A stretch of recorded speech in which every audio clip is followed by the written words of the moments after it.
Oh, it's taking a while. There we go. There we go. I'm coming. We are live. We are live. We are live. We are live. Here he is. For a minute, Hi. I was about to say we were due to have Boris Johnson on the live chat, but as you can see, his chair is empty. But that would have been good. It's not Boris. It is Chris. He is in the house. And yeah, we're going to talk about the Surrey property market, which I'm excited to. And I think we've probably got to have a bit of a chat with what's been going on today in general as well, because, you know, it always have a bit of an impact in Q&As that we get the day after any major events. And the last 24 hours for the government has been a bit crazy. So what impact will that have on the property prices, if any at all? So we'll get stuck into that. Obviously, Tristan's here from the landlord page. So get a mini lettings update on exactly what's going in the rental market at the moment, because that is an interesting place to be at the moment. It is hectic. And we're going to do some jargon busting as well midway through this chat. So if you want to know the answer to estate agency lingo or solicitor lingo, fire them in the comments. We're more than happy to answer your jargon busting if you're not sure what something means. And we've got a few of our own that some people have asked us recently. But yeah, as I say, I'm joined from Tristan from the landlord page, Chris Gray over in Camberley and Frimley doing his thing over there with his massive video editing screen, as he always likes to show off. And then I've got Lee from Cranleigh and obviously covering the best part of Surrey as well. So Lee, coming to you first. How are you, bud? Yeah, all good. Yeah, busy.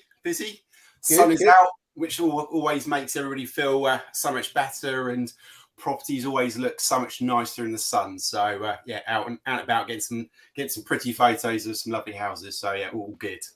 It does make a difference. I noticed Georgina put a post about when the sunshine is out, everything does look better, but not always do all of the photos seem to get changed. So it's a great time to get the properties photoed, isn't it? I think it's going to be glorious this weekend. Yeah, it's supposed to be really nice and even hotter next week. So yeah, now's the time to be getting out there, getting some fresh photos from the front, garden shots as well.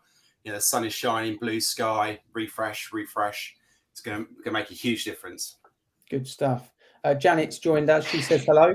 Plain and simple. Glad you can hear us loud and clear, Janet. Hello, Mummy Gray. Nice to see you on the chatter. Right, Chris, how are you? Talking of Greys, I don't know. I don't know where today's gone. It's as you say, I was late to it because I was just making little ones dinner. But yeah, it's been bedlam. Yeah, good bedlam. Super busy. It's been a crazy month, I think, since we were last on. But all good. Just very, very busy.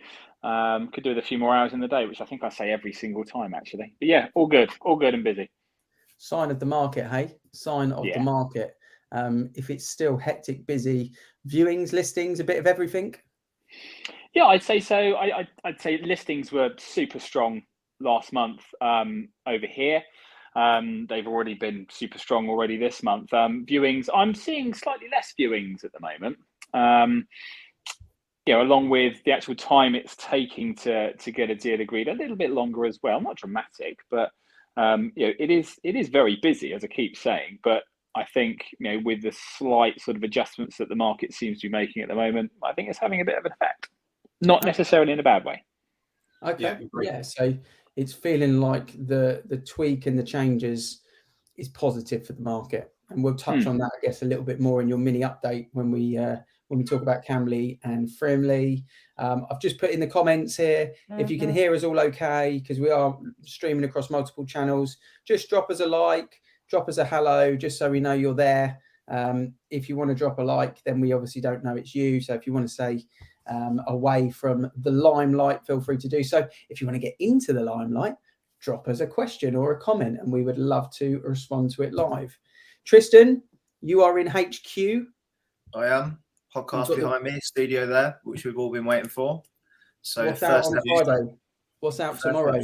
Yeah, out tomorrow with the new recording, and it is sounding so much better. A great episode as well. So I will give some more information on that a bit later on. Okay, we'll get to that in a second. Andy's joined us. He's come straight in with a question. I haven't read it, but I've put it live, so hopefully there's no swearing. with the Halifax Building Society saying house prices still rising, is it going to continue throughout the year? Great place to start. Lee, I'll come to you. What do we think? I think it will. I think prices will slow up a little bit. I mean, obviously, we all know from when the Halifax bring out their their reports that they're typically done on completions, and obviously completions that have happened 3 months ago. So that data could be somewhat out of date. I mean, we are seeing prices have slowed up a little bit.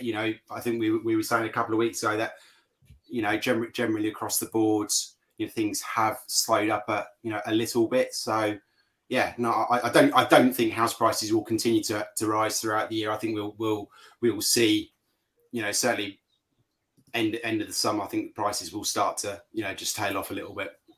Okay, interesting. What's your view on that, Chris? Are you thinking something similar, or are you a little bit different to that? I think similar but different. Typical answer. I don't know if you can be both. Yeah, quite.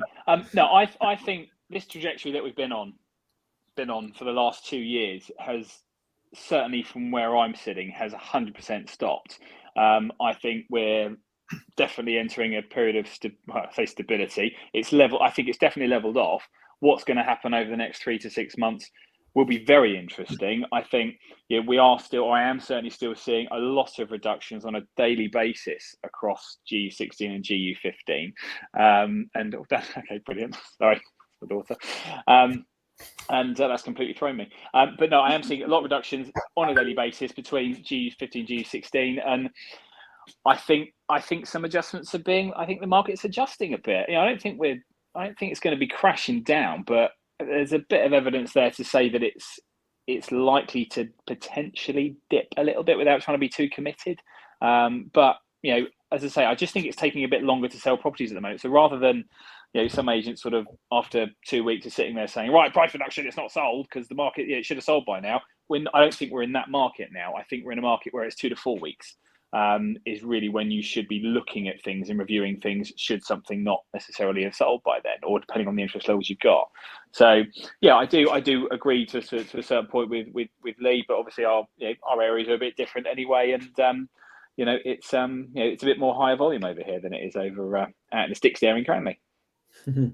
And Tristan, from your perspective, I mean, the lettings market has been equally as busy as the sales market.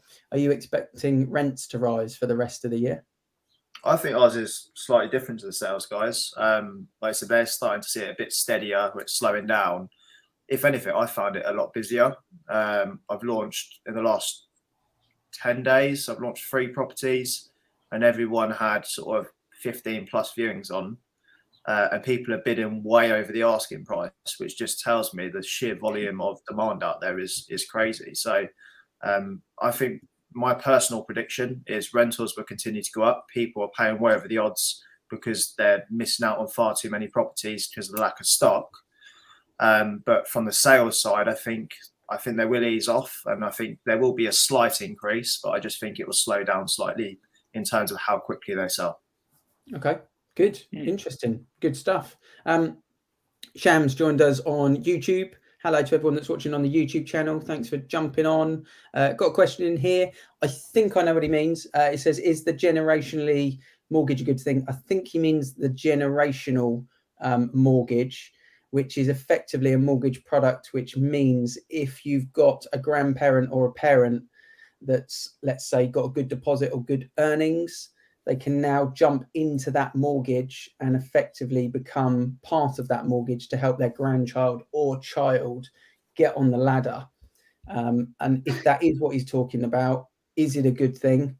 I believe so. I believe it's a really good way and a secure way of putting people less at risk. I guess you could liken it to a help to buy option on a new build, where effectively the buyer is putting 5% down. Help to buy is supplying them with 20%, and then after 5 years you pay a small interest on it, which helps them get a better rate, a bigger property. The plan is they stay there longer, and it gets someone on the ladder. I think in this way you're effectively using the bank of mum and dad through the generations to allow you to get onto the ladder, potentially get a property you're going to stay at longer, and in reality, it means there's more buyers out there, and more buyers in the UK, and people that are wanting to buy that are in rented is only a good thing. So I believe that's hopefully answered that. Anyone got anything to elaborate on that, or are we good with that? No, I think you're right. Good. I think anything that helps, first time buyers out these days, I think is, well, within reason, is a really good thing. And I think that back for that kind of product is, I agree with you, and I think it's a good thing. Great question here from Andy.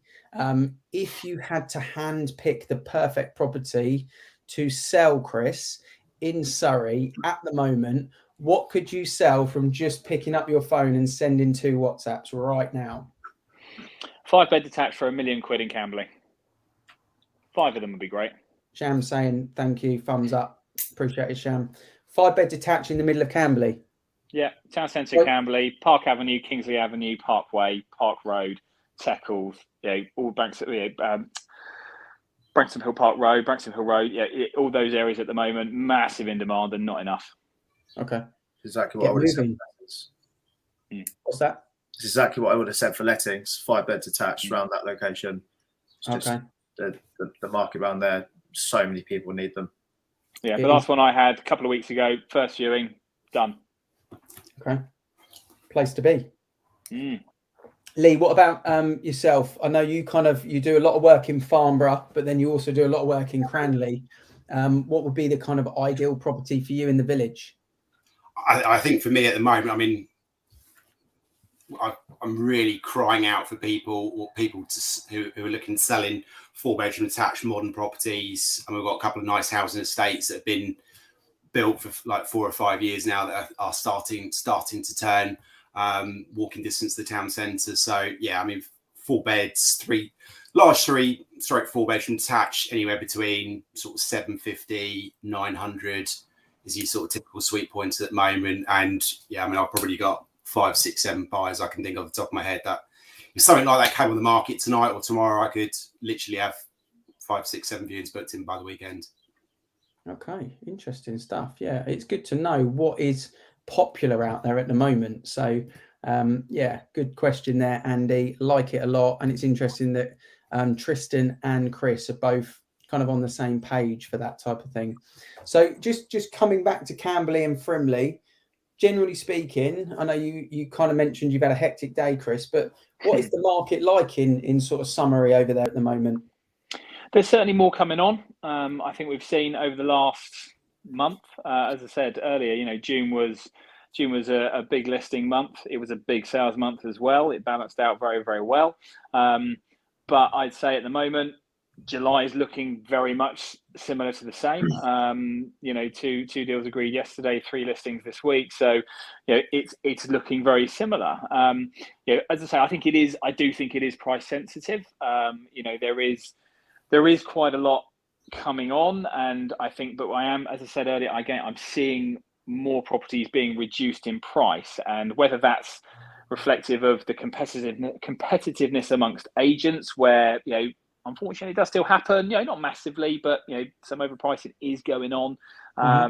But I think sellers are very, very wise to that these days. I really do, and so I don't think it really washes with most people. But and there are some instances where obviously properties do need to come down in price, but I'm seeing it a bit more on a daily basis at the moment, like I was last month. Demand is certainly still there. It's not. I don't think it's as high as it was, say 4 to 6 weeks ago. Still loads of it out there. Don't get me wrong. It's not panic stations. Demand is still there. Supply, it still outstrips. Demand still outweighs supply. So we still have that good, fortunate situation. But buyers do have a slightly bit more amount of choice at the moment, I think, as well. I think particularly around the sort of 3-bedroom semi-detached kind of market, which is quite a core market for Camberley, between sort of 450 and 500. There is generally a bit more available at the moment. Buyers have a bit more choice, and we all know what happens when you get more supply. It means obviously sellers have to be a bit more competitive with each other. But I don't think we're necessarily seeing that yet. Do I think we will? Yeah, quite possibly. And it's going to be very interesting heading into August whether we see the one of two things: the feast or famine with August that I normally tend to see, and that's either crazy busy still, or it does go a bit quiet. Obviously, when, people on holidays, summer holidays, school kids off, that kind of thing. So it's going to be a very, very interesting month, I think, or 6 weeks. I reckon. spoke to a lot of people, Chris, that they're not going away this summer like they normally would, because obviously there's airline strikes left, right, and centre at the moment. Yep. People just don't want to get to the airport with their kids.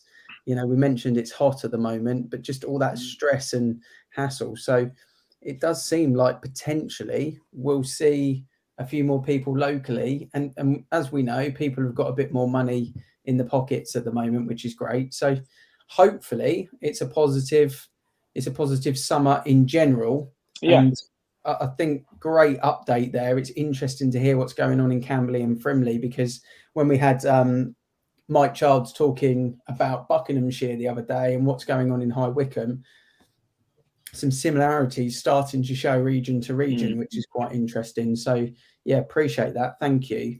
No, and right. Lee, jumping into kind of Cranleigh and what's going on there, what in an area like Cranleigh, where it's a village, it's quite high end, lovely properties. Will the kind of the government issues that have happened over the last 24 hours, will that bit of uncertainty have any impact to the property market where you are at all? Or does it kind of just go, just another day of whatever they get up to in that little playground called the House of Commons? What do you feel? To be perfectly honest, I don't think it's going to make much difference at all. Certainly where I am around here. I'm fortunate in the fact that there's this, like you said, Ian. There's a lot of money around here. There's a lot of people in sat in nice big houses, and they don't really need to worry about what is going on in the economy too much, or what's going on in the day-to-day government. So I honestly don't think it's really going to have too much effect in terms of the housing market in general. But in terms of where I am here, I think it's just going to be business as normal.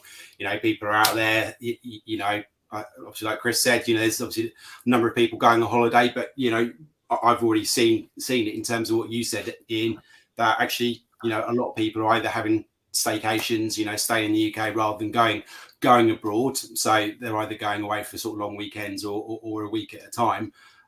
There isn't as many people going abroad at this moment in time, and I feel that that's going to have a positive effect in terms of the market, because the sun's out. Hopefully we're in for a decent summer, and people want to buy and sell. So I've certainly seen demand has stayed strong. There's still plenty of people looking around, albeit I think like we said, we've certainly seen prices have started to maybe top out, and maybe they might start coming downwards a little bit at some point towards the end of the year.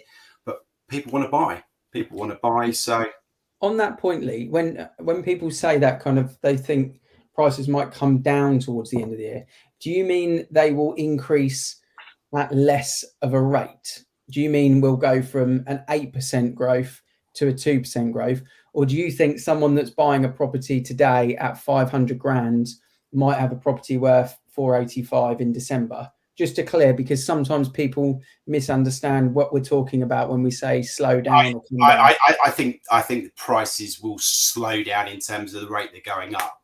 I just, you look at every single market that we've been in, it's always sort of peaks and troughs, isn't it? It gets to a point, and then it sort of stays, and you might see a slight downward turn in terms of prices. And I think we will probably see something like that at some point this year. I don't think it's going to be a case of prices won't come down. I think it's just more of a case of they can't continue to go the rate they have been over the last sort of 12, 15 months. Interesting. Yeah, appreciate that. Good update. Thank you. And Tristan, coming to you for the landlord and tenant market update.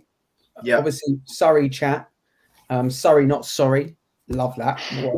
What tagline that was. Don't know where that came from. Cracker. But let's talk about landlords and tenants market. Anything that we need to know about in terms of legislation change? Try and make that sound sexier than I made it. Well, unfortunately, it's not anything exciting to talk about. It's changes that both tenants and landlords will or should be aware of, which is the proposal of the Renters Reform Bill. rather than boring and going through it, which is like a 74-page document, I'll just talk the key points. And the few major changes were they're looking at changing tenancies to periodic. Okay. What that means is there'll be no end date on those tenancies. It's going to be rolling from day one, which is a massive shake-up to what was originally proposed. And there will be a few changes, i.e. the tenant at the moment will only have to serve a month's notice under a period, but that would change to 2 months' notice from a tenant. But that can be from any time of that tenancy. How much easier will that be, chaps, for chains, by the way? Because that's massive in the renters reform. I know a lot of people don't read that 70-odd page document. I can vouch for the fact that Tristan did read it.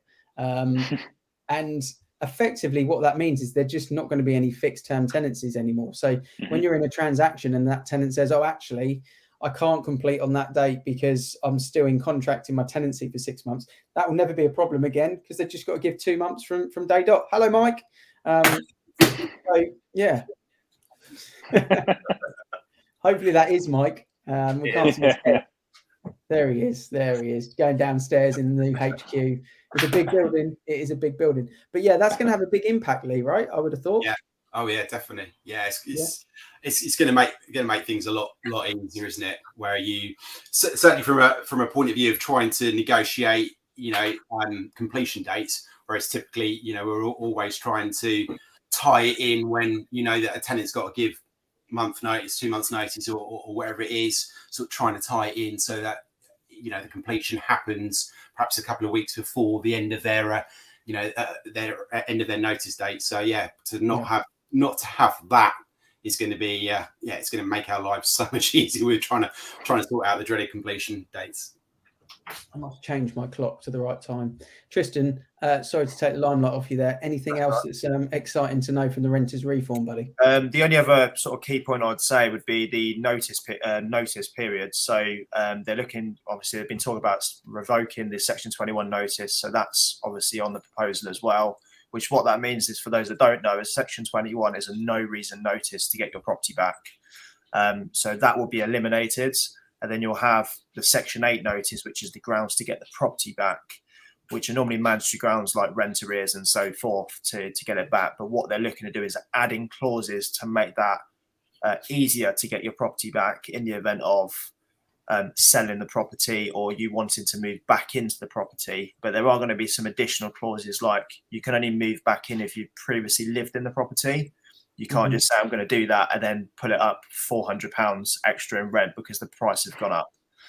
So there's still bits that need fine tuning, and it's still going to go through that before it goes through to Parliament. But I would say that the two key takeaways from that whole document that's going to make obviously a big difference in the industry. But I think the tenancy change is a positive. I think it means any landlords, or rogue landlords we like to call them out there, that don't look after their properties or their tenants within them, it gives them a reason to start doing work and providing a nice home, because if you provide that to the tenant, there's going to be no need to go. No, exactly. It's a totally fair point. And talking of bits and bobs coming through today, we like to put out on our Instagram pages, mostly Avocado Partners, throw it out there, what's going on in the mortgage rates and what's happening weekly with the best deals. I was having a chat with one of my sellers actually a couple of hours ago. We were talking about the rates that were available, and this just sort of is quite baffling actually. But if you look at July rates for a 60% loan to value at the moment, the best deal on the market at the moment for a 2-year fixed is 3.06. And if you went back to just March, so not too many months ago, it was 1.49. So that might be part of the reason why people are saying there's a few less viewings out there, because maybe it's just become a little bit unaffordable for some people. But what's quite interesting is if you're a first-time buyer, or if you're someone looking to buy with a smaller deposit, in this case 90% mortgage, 10% deposit, 3.15. So for 40% equity, you get 3.06. And for 10% equity, you get 3.15. There's no gap between it, really. And I've never known anything like that in 20 years. Minimal, isn't it? Unbelievable. So maybe now is the time to release some that's buy yourself an investment, Tristan. That's that was my link for you there. I know I went off tangent, but I brought it back. Did you see how I did that? I did. For those that are that would like more information of why that may be the case, we've got a podcast coming up tomorrow where we have a mortgage broker that talks about that in more detail and what the bank predict, or what they feel the bank predicts of what's happening with the market. Nice. Yeah, it's going to be a good one. That Uncle Dave in the house. Jargon busting time. Let's hope everyone's got their thinking caps on. I know it's been a long day for Chris, so I won't throw him the hard Go one. easy. Yeah, go easy. But we haven't done this in a couple of weeks, and I know people love it. I've had a couple of people fire some questions at me recently on, I think it was Instagram most recently. So I just want to clarify what actually is a mortgage offer, Chris. Let's just confirm the mortgage offer. Okay. Points of it, but what's the mortgage offer? Fine. The mortgage offer is basically your formal mortgage offer, which you will obtain that will be granted once you've had your property surveyed, whether that's physically surveyed, desktop survey, drive-by survey by the surveyor, whatever it might be. Your initial mortgage agreement in principle, or decision in principle, or whatever your lender calls it, that is not a formal mortgage offer. That is basically relatively soft search on your credit file, basically saying, if what you told us is correct, we'll lend you this. But which you also need in order to be able to agree a sale on a property anyway, or you certainly should. But your formal mortgage offer will be issued once the property has been approved for lending purposes as good enough security against your loan. So when a buyer comes to us and they register for a viewing to go and look at a property, and they say they've already got their mortgage offer, what they actually mean is they've got their mortgage approved in principle, but you can't have a mortgage offer without having a property. No, that's exactly right. Yeah. Yeah, cool. Okay, great explanation. Smashed it. Smashed it. Nice, easy one for you, Lee. What actually is a cash buyer? An actual cash buyer. What is a cash buyer? Well, basically, a long and short is cash buyer is somebody who's either got the money sat in a bank, so it's got to be in your physical bank, or it could be, you could be drawing down like from, I don't know, an ISA or a bond or some form where it's not actually coming via a mortgage. So it's physical money in either your bank account or in some form of vehicle that has got X amount in it. And what about if someone is selling a property and then they will be buying with cash from the sale? So if they're buying cash, sorry?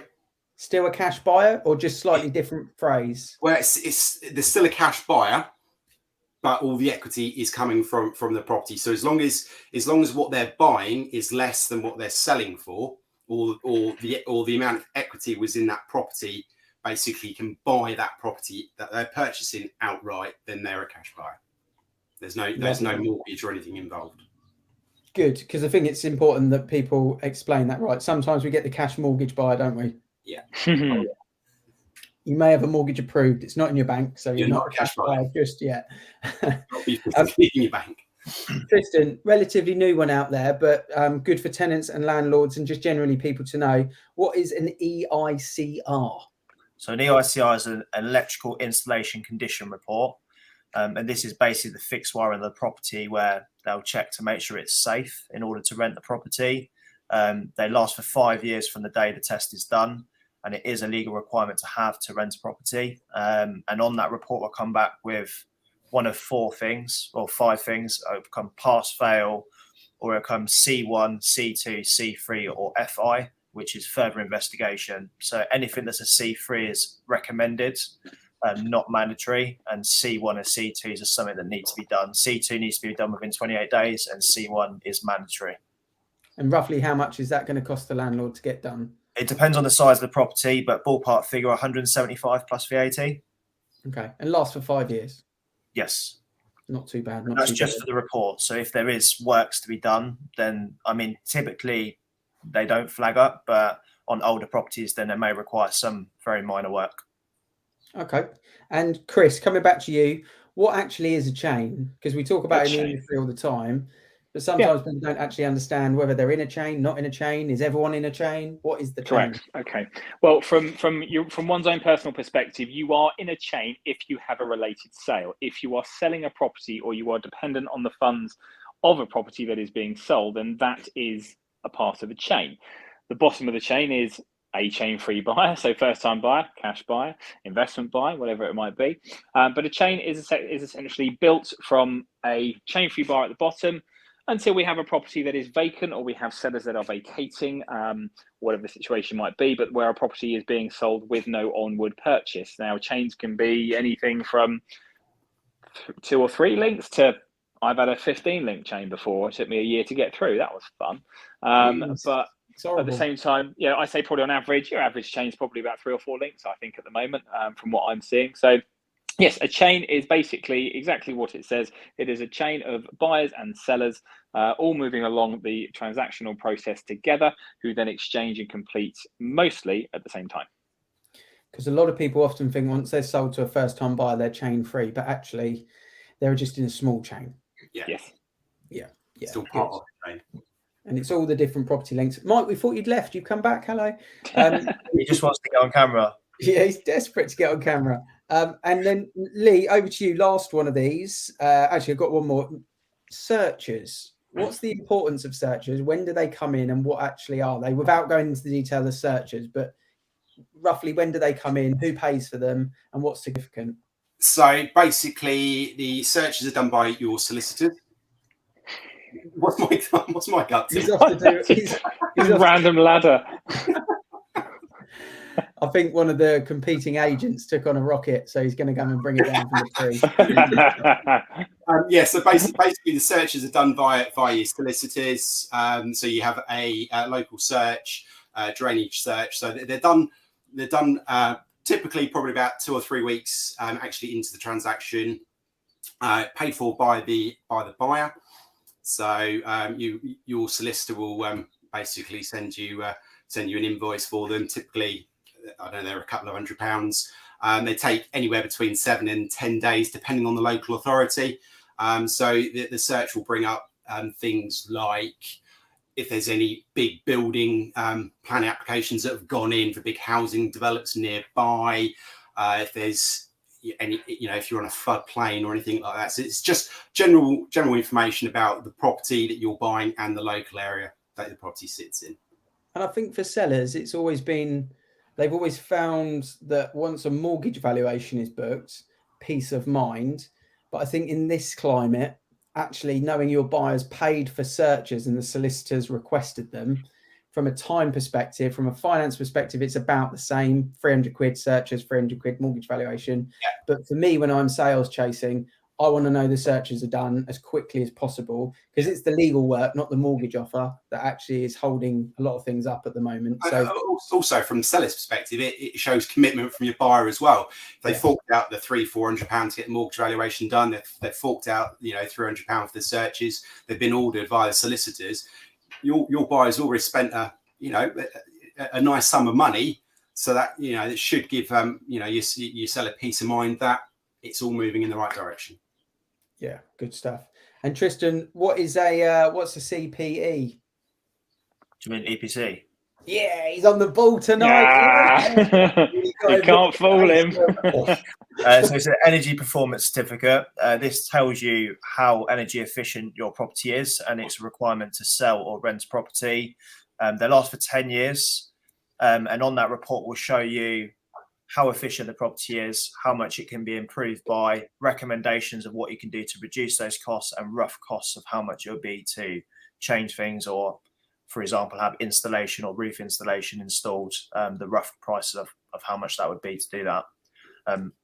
For those that are unsure and would like more information on that, I actually have an assessor finally joining me on my podcast to talk about how they can improve homes on old properties with the requirements that may be changing in 2025. So it'd be really insightful for those that would like more information on that. So keep locked. Good listen. Three podcast plugs you got in tonight, mate. Well done. Good. Yeah, well good done. effort. Learning from the best. Chris, any little secret squirrels, any little new instructions, sexy listings that are not live on anything at the moment that you could? Yeah, 3. Okay, yes, I've got one. It's in Parkway in Camberley. Really interesting one. Nice plot, lovely looking house.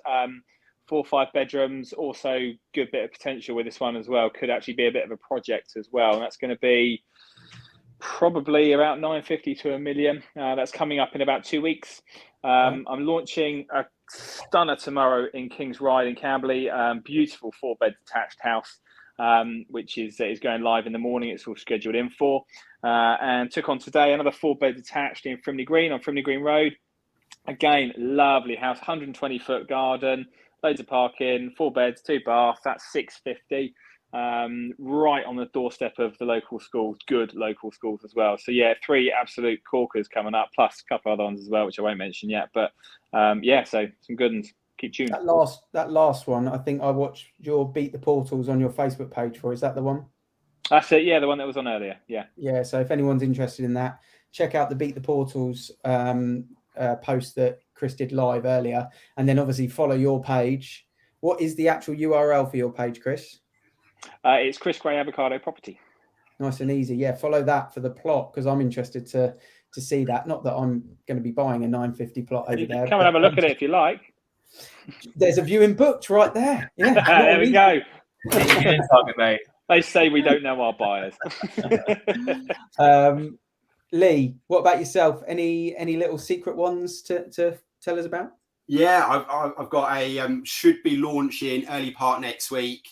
A really nice 4-bedroom detached family home in Cranleigh, sat on just over 1/4 of an acre. We're about just outside of Cranleigh town centre, about 1.5 miles back in. Really nice. It's about 1,800 square foot, but you've also got potential, and a number of properties down the road have done big double-story extensions out the back to probably add another sort of 1,000 square foot onto it. That's going to be coming on the market, probably offers in excess of 950. So keep an eye on that for next week, probably launching on my Facebook and Instagram page, probably Tuesday, Wednesday. So just waiting for the decorators to get out of that at the moment. And then I've also got a really lovely penthouse apartment coming on the market in Weybridge. So going a little bit further afield. That's again, the tenant's just moving out on that one. So he's due to move out early part next week. So again, that'll be ready for photos and video probably end of next week. But that's about 1,800 square foot in Weybridge, underground parking for 3 cars, beautiful landscape gardens, and that's going to be around about 675. So a couple of nice properties there. I've also got an apartment coming on in Weybridge too. Not as big as Leeds, but it's still nice. Yeah, that's a moment. That's a big one. That is though. That's as big as a 4-bed detached house. Yeah, that's awesome. Chaps, on the ones with the big plots, any chance we can get a drone Facebook Live Beat the Portals going? What do we reckon? You've completely stolen my thunder. You knew I was planning that. I didn't know. I wondered, is it going to happen? Because you've got to follow the page for a drone Facebook Live, never seen before in the UK. Yeah. It's literally. I was literally just rigging that up earlier just to test it, and because the new drones come through now. So you've ruined everything. All right, excited for that one again. Tag me in when you do it, Tristan. What about yourself? I know you were in London all day yesterday. You got one let, I would imagine. Yeah, I have loads of offers on that. Yeah, let that evening. Now on to the next one. So I've got a 4-bed townhouse in the Pots. I'm going out to do the marketing details tomorrow, so that will hit portals early next week. That will be in the region of 1,850. We all know that they literally so much demand for them that will go pretty much straight away, as do the others. And I've got a 1-bedroom house in Lower Early with a front garden and parking for 2 cars coming up. Price to be confirmed on that, but it's going to be in the region of £1,000. That's coming on Saturday, and that'll hit portals early next week as well. Awesome. Nice. Right, well, there we go. Chaps, lovely conversation this evening. Great to hear the market updates. Great to hear there's loads of really nice listings that will be coming on the Facebook and Instagram pages soon as well. And until we come back for the next Surrey chat, thank you, chaps. Next week, Thursday, 6 o'clock, Mike's in the host chair, not me next week. And I think it's going to be an interesting one just to see what the fallout's been from all the Boris stuff and mortgage rates and everything. So we'll be catching up on exactly all of that for next week. So thank you, chaps. Have a good rest of the week. And I'll see all 3 of you tomorrow. Yes. See you later. Good evening.